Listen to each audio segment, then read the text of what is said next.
mempertanyakan keabsahan satu klan Ba'alawi yang mendeklarkan diri ya, secara umum mempublish bahwa mereka adalah keturunan atau zuriat Rasulullah. Nah, ini titik persoalan. Dan Kiai Imad serta para kiai lain yang meragukan itu melalui telaah dan kajian referensi. Artinya itu adalah ilmiah. Sehingga ketika Kiai Imad dan kawan-kawan itu meragukan, itu dasarnya bukan kebencian. Karena itu saya secara pribadi, karena pernah bertemu dengan Kiai Imad sebelum menjadi bola panas begitu, saya katakan sejauh itu memang ilmiah, itu layak ya, layak disampaikan ke publik. Mengapa? Karena mereka pun dari klan Ba'alawi ini mendeklarasikan diri sebagai zuriat Rasul itu di publik. Kita tidak bisa menyebut oknum ya, seperti Bahar bin Smith misalnya. Di darahku mengalir, di tubuhku mengalir darah Rasul. Nah, sebetulnya sih sederhana ya. Sederhana itu kenapa ini harus dilakukan verifikasi, karena sesungguhnya catatan nasab itu bukan untuk dipublish. Saya nih misalnya, saya punya bapak, bapak saya punya bapak, bapaknya saya punya bapak. Itu kan hanya untuk catatan keluarga. Kalau yang kemudian di atasnya ini orang biasa-biasa saja, nggak akan jadi masalah. Contoh, ada orang yang masyhur, sosok ulama atau sosok tokoh yang masyhur, kita menisbatkan nasab kita ke mereka juga tidak ada masalah. Tetapi lain halnya ketika menisbatkan nasabnya ini sampai kemudian kepada Rasulullah. Mengapa demikian? Karena Rasulullah itu Rasul, dan Rasul itu wajib diimani. Mengimaninya itu bukan hanya sekedar mengimani keberadaannya, melainkan seluruh apa ajarannya. Lalu apa yang menjadi keharusan diverifikasi? Karena menurut hasil penelitian Kiai Imad dan kawan-kawan, rentang waktunya antara tokoh yang disebut Ubaid yang konon fiktif itu kemudian dikatakan sebagai putra dari Ahmad bin Isa. Munculnya pengakuan ini setelah rentang waktu 5 abad lebih. Memang di dalam ilmu nasab itu ada suhra wal ifadah. Artinya sesuatu yang sudah populer itu tidak perlu lagi ada pembanding. Dijawab oleh yang meragukan kenasaban klan Ba'alawi kepada Rasulullah ini, ya perlu penyanding referensi yang sezaman. Sezaman hidupnya Ahmad bin Isa dengan Ubaidillah ini. Itulah sebabnya bahaya yang saya lihat, memprihatinkan saya, keprihatinan ini ilmiah lalu ditanggapi oleh kelompok yang muhibbin ya, muhibbin sebetulnya, tapi istilah plesetannya muhibbin. Karena kalau muhibbin itu terlalu halus lah.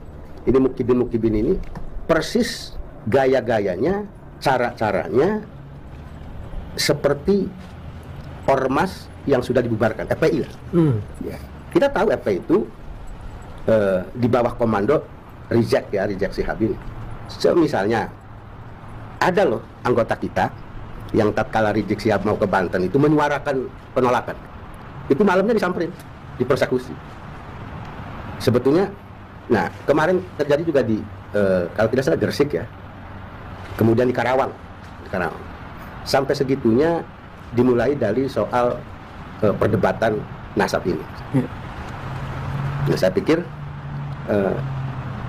sekali lagi mestinya yang merasa terusik para kabib ini ya.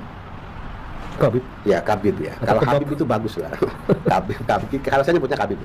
Kabib itu menahan diri. Tuntutan kemudian untuk tes DNA, yang ngapain mereka harus menolak? Karena rentang waktu sekian mereka pun mengaku dirinya sebagai keturunan Rasul, ya mereka harus berani melakukan tes DNA itu. Karena kalau kemudian dilawannya dengan cara-cara doktrinasi yang tidak ilmiah, Ini harus juga kita pertanyakan karena ini sudah menyangkut masalah agama. Pengakuan terhadap nasab seseorang jangankan kepada Rasulullah, kita ngaku anaknya si A yang tidak kita ketahui aja itu tidak baik, apalagi kemudian mengakui sebagai zuriat Rasulullah. Lalu yang bahayanya kan dibangun sebuah framing seolah yang menolak keabsahan nisbat nasab Ba'alawi ke Rasulullah ini adalah membenci baik Ahlul Bait atau zuriat. Tidak, umat Islam itu memang diperintahkan untuk menghormati, ya, tapi tidak untuk mengkultuskan. Nah ini sudah mulai adu domba kayak begitu, sehingga ada kelompok-kelompok yang apabila orang menghinakan Ahlul Bait maka wajib diperangi misalnya. Ini kan bahaya. Padahal yang lagi dibahas bukan soal Ahlul Bait. Kalau mereka kemudian memerangi itu dengan atas nama Ahlul Bait itu, berarti betul mereka itu mendeklarasikan diri secara publik bahwa mereka Ahlul Bait. Kalau ke Ahlul Bait, ya kita memang harus menghargai, dan dzurriyyah Rasul itu ila yaumil qiyamah ada. Itu pasti ada. Hanya pertanyaannya kan, apakah Rizik Syihab itu termasuk dalam dzurriyyah? Kan itu yang dipertanyakan. Apakah semisalnya Bahar Smith itu masuk kategori dzurriyyah? Atau apakah Lutfi bin Yahya itu masuk kategori Ahlul Bait? Nah, ini sedang dibedah, dan pembedahan itu melalui kajian ilmiah. Maka silakan lawan saja dengan cara-cara ilmiah. Itu saya pikir. Oke, saya kan mencoba menempatkan diri sebagai orang awam, ya, yang sampai sejauh ini belum pernah ngobrol bertemu dengan Habib dan juga banyak orang seperti saya, Pak. Nah, ketika melihat kontroversi yang ini begitu tajam, saran pakai gimana terhadap orang-orang awam seperti saya? Apakah harus bersikap, turut bersuara, atau ya sudah diam saja, nonton? Ya, bagi orang awam cukup menyimak, tidak perlu komentar, karena nanti salah lagi komentar. Tetapi yang harus juga diketahui oleh orang awam, saya ingin menggambarkan begini. Tadi di awal ya, saya katakan kalau yang diaku itu nisbatnya kepada, katakan saya anak Soekarno, gitu. Saya anak Soeharto, itu nggak akan jadi perdebatan apa-apa. Tapi yang diaku ini adalah Rasulullah, dan Rasulullah itu kan milik umat. Rasulullah itu ada Rasul, Muhammad itu adalah Rasul. Betapa disucikannya karena Allah mensucikan. Betapa diagungkannya karena perintah Allah untuk mengagungkan. Maka ini rentan untuk disalahgunakan. Seperti halnya ada dulu itu kasus-kasus, taruhlah ada pejabat baru yang punya kekuatan luar biasa misalnya, ada Kejagung, ada apa gitu ya. Orang mau menipu dengan mengatakan bahwa saya ponakannya pejabat baru ini, yang kan begitu. Nah hari ini fenomenanya akhirnya terbongkar juga. Misalnya ada kepala kerbau, ya, dikasih mesam, kemudian tulis wali, ada manipulasi kuburan misalnya. Nah ini kan penyesatan pada akhirnya. Kenapa kemudian masyarakat awam percaya? Nah ini bahayanya. Masyarakat awam percaya karena mereka mengaku dzurriyyat Rasul. Ini nanti kepada soal akidah juga. Bagaimana penyimpangan sejarah misalnya, pahlawan Diponegoro diaku Habib segala macam kan gitu. Ini dalam konteks yang menyangkut soal bangsa ini, soal negara, nah ini juga saya pikir pemerintah harus turun tangan, sehingga tidak terjadi namanya penyimpangan sejarah. Kalau saya melihat ya dari cuplikan-cuplikan video di YouTube itu, dan dengan fakta-fakta yang ada, ini memang sudah membahayakan. Oleh karena itu, kenapa saya mendukung kajian, penelitian terhadap pengakuan kan Ba'alawi sebagai cucu Rasul?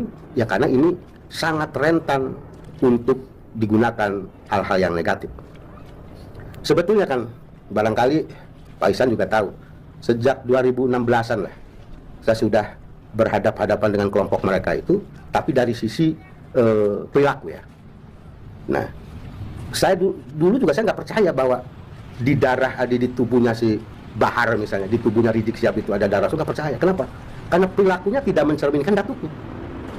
Genetik itu nggak bisa keluar dari situ. Lalu ada yang mencoba membantah. Loh katanya anaknya Nabi Nuh juga, Kan'an itu kafir. Jangan samakan Nabi Nuh dengan Muhammad Rasulullah. Kalau ada orang berargumentasi begitu, misalnya, ini kok si Bahar itu bacotnya gitu ya. Saya agak kasar nih, karena memang sebetulnya udah jengkel. Tingkah lakunya, gaya preman itu, apakah itu sesuatu akhlak yang diajarkan oleh Rasul? Kan tidak. Tapi kenapa orang yang mengaku dirinya Rasul bertingkah seperti itu? Lalu mereka menjatuhkan oknum. Tidak semua cucu itu harus baik. Misalnya mencontohkan Kan'an, anak Nabi Nuh. Lebih tersinggung karena Muhammad sebagai Rasulullah ini berbeda dari Rasul-Rasul yang lain. Karena sosok Muhammad itu adalah Sayyidul Anbiya wal Mursalin, tukunnya, gitu ya, Sayyidnya para nabi dan para Rasul, bahkan Sayyidus Tsaqalain, bahkan dia menjadi raja makhluk manusia dan jin. Jadi tidak mungkin zuriat Rasul yang ada noktah darah Rasul itu berperilaku jauh dari ajaran Rasulullah SAW. Itu saja orang awam cukup begitu, sehingga tidak mudah terprovokasi oleh pengakuan saya ini cucunya Rasul. Ya, oke. Gitu. Nah, oke. Jika saya misalnya bertemu dengan cucu Rasul, Ya. zuriat yang sesungguhnya, Yang sesungguhnya. itu sikap apa sih yang sebenarnya harus diberikan sebagai orang yang memang percaya pada Rasulullah? Ya memang Apakah harus benar-benar menundukkan diri, kemudian bersikap begitu tunduk pada zuriat yang sesungguhnya, atau sikap seperti apa, Pak? sikapnya kita takziman wa takriman itu tidak mengkultuskan ya, tidak mengkultuskan. Jangankan ke zuriatnya, ke Rasulullah aja kan kita tidak boleh mengkultuskan. Ya. Nah, begini, kalau kita mau jujur, Pak, tidak ada orang yang asli keturunan Rasul itu akan mendeklarasikan diri, mempublis dirinya sebagai keturunan Rasul. Berarti kalau orang di mana-mana mendeklarasikan diri sebagai keturunan Rasul, sudahlah, itu nggak bisa dipercaya, tidak bisa dipercaya. Itu akan bohong. Tapi dalam konteks kontroversi ini muncul kan PWI, Pak, Ya, Persatuan Wali Songo Indonesia, Ya. yang kemudian juga mempublish dirinya keturunan Wali Songo. Gimana tuh, Pak? ya. Orang mempublish diri sebagai Wali Songo nggak ribut-ribut tuh, ya, nggak ribut-ribut.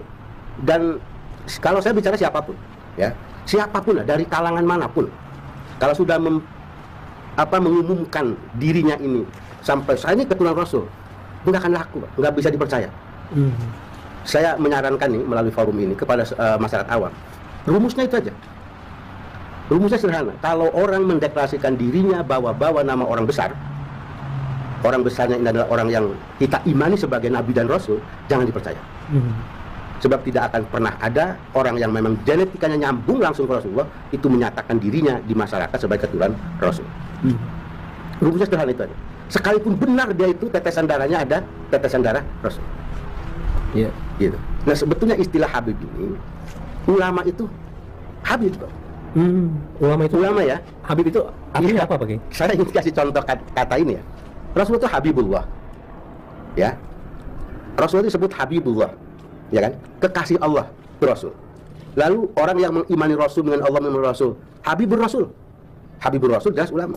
Sebab itu dinyatakan oleh Rasulullah, al-ulama warasatul anbiya. Nggak ada hadis teksnya al-habaib warasatul anbiya. Karena itu terhadap ulama inilah sebetulnya kita harus percaya. Percaya dalam hal apa? Ya karena ulama artinya orang yang berilmu. Bukan hanya berilmu tapi juga berakhlak, mengikuti jejak apa yang diajarkan oleh Rasulullah. Itulah orang yang harus kita hormati dalam konteks keilmuannya sebagai pewaris Rasul. Ya kalau model pengakuan sebagai zuriat Rasul kayak model si Bakar, gimana kita mau menghormati apa? Kualat. Orang tua kita lebih mengualati kita. Kenapa kita lupa dengan hal itu? Iya. Gitu. Lalu, Pak, ini saya menempatkan diri lagi seorang awam nih, Pak, yang memang Sama-sama orang aku apa tidak yang mengerti, ini. Pak. Dengan terjadinya kontroversi ini, sesungguhnya apa yang dipertengkarkan, kalau boleh tahu, di panggung belakang ini, Pak? Iya. Kalau saya dengan husnudzon saya, yang dipertengkarkan itu karena nggak percaya nih. Masa sih ada kelompok orang yang mengatasnamakan dirinya ke Rasulullah, tetapi perilakunya, lisannya, pemikirannya itu tidak seiring dengan apa yang diajarkan Rasulullah. Lalu yang kedua, ini sudah ada fakta pemutarbalikan sejarah. Ini maunya apa gitu? Kenapa mereka laku? Dan kita lihat misalnya gerombolan 212 lah, ya. Kita tahu semua itu, publik tahu semua itu. Bagaimana penghinaan terhadap pemerintah misalnya, dengan kata-kata yang sesungguhnya itu tidak ada agama mengajarkan. Al-Quran itu bahasanya indah dan halus. Menunggu orang nggak ada istilah apa sampai sekeji itu. Tetapi yang mengaku dirinya sebagai zuriat Rasul ini tadi Pak Ustaz, perlu saya mendukung semua dipretelin. Dan apabila mereka tidak mau tes DNA, ya sudah.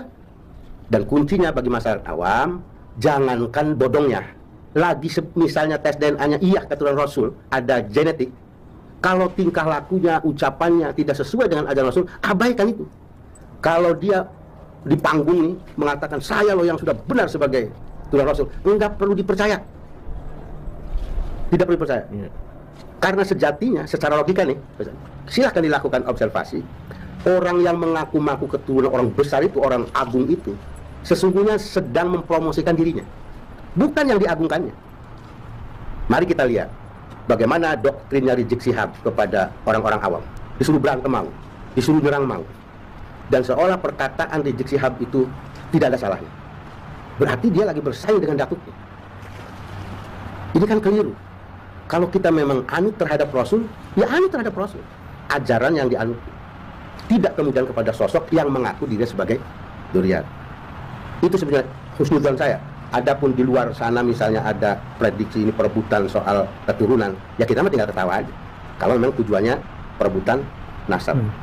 Jadi nggak ada baiknya orang mempublish dirinya nasab-nasab itu. Jadi di panggung belakang ini nggak ada agenda politik, Pak? Husnudzon saya tidak ada.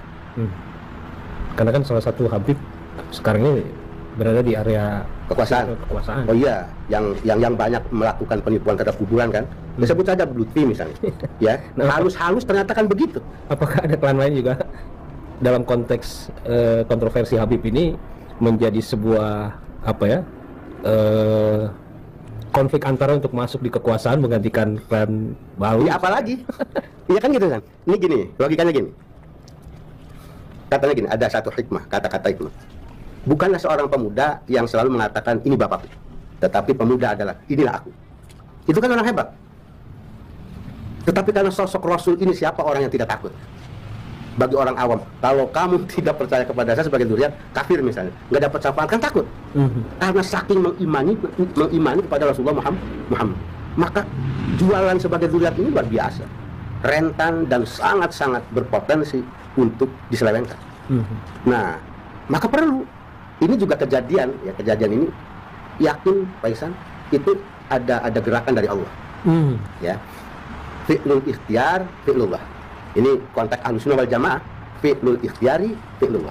Jadi sekarang Gus Abbas Buntet, Ki Ima dan lain-lain, itu saya yakin ada gerakan itu sebagai, katakan dalam bahasa ininya, sebagai reaksi dari orang-orang yang mengaku dzurriyyah tapi menghinakan sosok yang diagungkannya. Gitu Pak Ihsan. Tapi bukannya klan-klan yang memang yang pro maupun yang kontra ini adalah kelompok-kelompok masyarakat yang eksklusif, oke? Yang mana? Yang Habib itu eksklusif, Pak. Dan yang mempertanyakan Habib juga. Itulah yang saya katakan, maka saya nggak mau masuk wilayah itu. Pokoknya orang itu, Pak, kalau yang dibesar-besarkannya adalah nasabnya di masyarakat, mempublis diri, saya turunan sultan, itu nggak ada benernya, Pak. Dalam pengertian bukan sama sekali ya. Itu pasti ada hal-hal tertentu. Dan kebanyakan mereka yang saya keturunan Rasul, bodoh-bodoh orang. Bodoh-bodoh.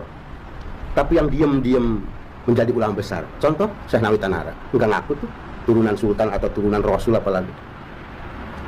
Mana yang ngaku-ngaku dengan mengunggul-unggulkan nasab? Siapapun dan dari kelompok mana. Karena sekali lagi catatan nasab itu adalah urusan pribadi. Urusan untuk menyambung silaturahim keluarga. Tidak kemudian untuk dipublish gitu. Sehingga orang seolah dituntut aslo ya, saya ini anak anu. Kan gitu. Makanya rumus sederhana. Nah, kalau yang pakai lihat motivasi dari deklarasi Habib ini kemana? Deklarasi Habib banyak, Pak. Deklarasi Habib itu kan untuk cari uang, untuk cari kekuasaan. Kan lumayan tuh kalau tokoh berpengaruh banyak masanya. Rizik itu gak ada apa-apanya kalau nggak jual sebagai dzurriyyah Rasul. Apa makna hidupnya Bahar Smith misalnya? Mereka itu banyak orang datang ke sana ya karena mengaku dia sebagai perlahan juga orang akan sadar lah. Ya. Dan ini semuanya kalau kita mau diketuk secara finish nih Pak San, ya inilah alamatus sa'ah. Ciri-ciri dekatnya kiamatnya kayak begini. Bisa lebih diperjelas seperti ya tadi banyak lah ya Rasulullah di dalam hadis-hadis sahih itu sudah memberikan informasi bahwa ciri-ciri datangnya hari kiamat itu prosesnya begini.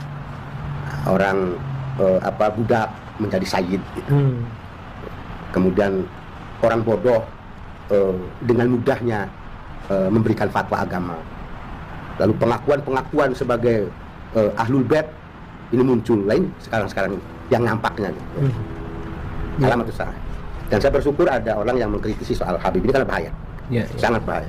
Jadi Pak Kiai melihat ini kontroversi Habib ini benar-benar urusan agama ya Pak? Urusan agama. Ini bukan main-main, Pak. Ini urusan akidah. Ya, ya. Urusan akidah. Jadi Karena sosok Rasulnya yang diakui ya.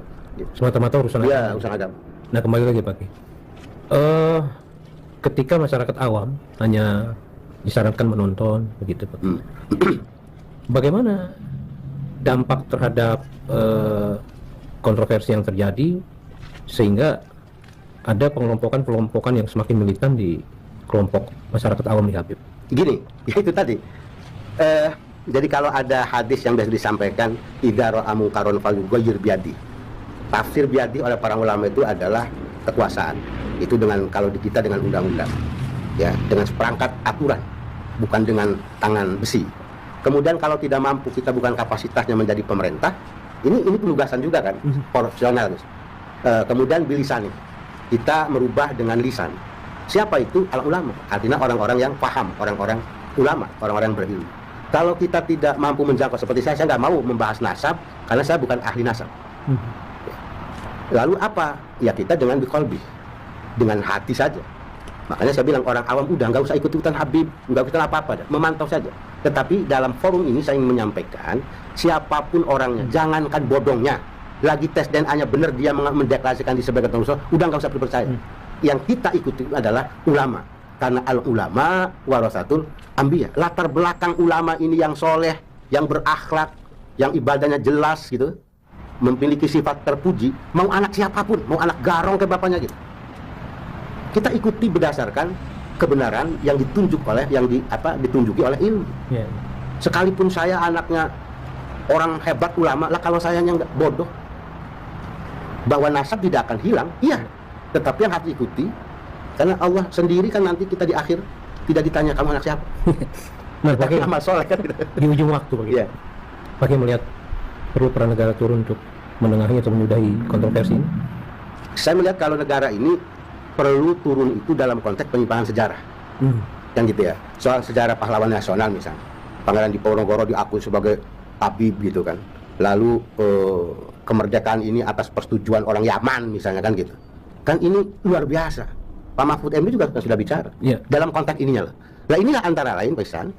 Lalu kan ini kalau tidak segera disudahi nih, tidak dibawa ke meja hijau nih, perilaku penyimpangan sejarah nasional ini kan bahaya untuk anak cucu kita. Ya. Jangan-jangan nanti kita dijajah oleh Yaman gitu. Ya.